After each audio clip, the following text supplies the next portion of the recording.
লিবাস আরবিতে কি বলে? লিবাস। আল্লাহ বলেছেন, ও নারীরা তোমরা পুরুষদের জন্য পোশাক, আর ও পুরুষেরা তোমরা নারীদের জন্য পোশাক। পড়েন সুবহানাল্লাহ।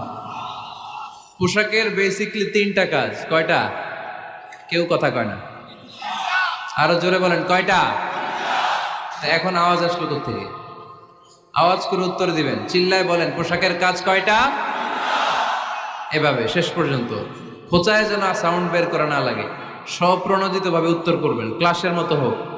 তিনটা কাজ। এক নম্বর কাজ হচ্ছে পোশাক ইজ্জতের আবরু, লজ্জাস্থান ঢেকে রাখে, ঠিক কিনা? আমাদের লজ্জাস্থান ঢেকে রেখেছে আমাদের পোশাক।